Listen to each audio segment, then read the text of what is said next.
Over the Road magazine article, September 2008. In times of adversity.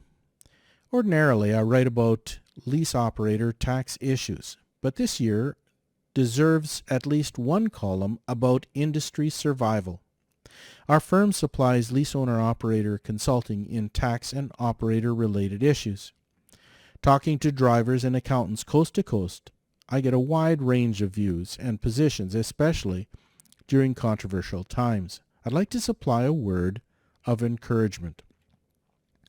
The trucking industry, as with all industries, goes through business cycles. As entire economies fluctuate from hot to cold and then back to hot again every 7 to 10 years, so individual industries have good times and bad. The last major trucking bust was in 2001, give or take.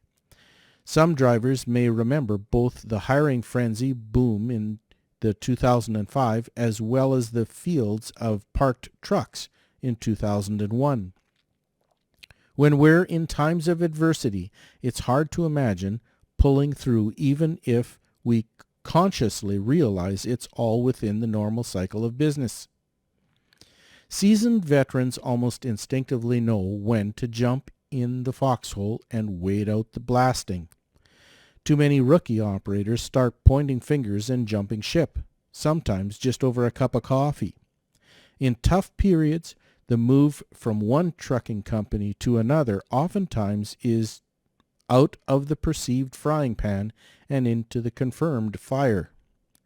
The grass is usually not greener on the other side of the fence, especially in a drought.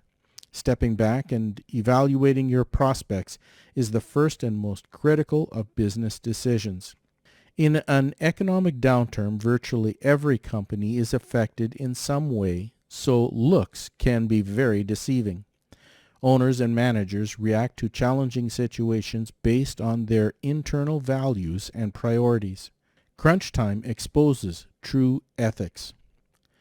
If you're considering a change, the first question to ask yourself is, do you trust the owners?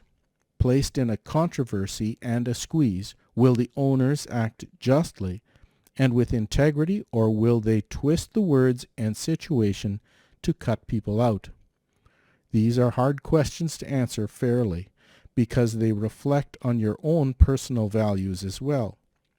When we are squeezed, are we just looking for someone to blame? Sometimes judging integrity is as difficult as nailing Jell-O to a tree. Don't be discouraged, but make sure the values you hold are the values the company holds as well.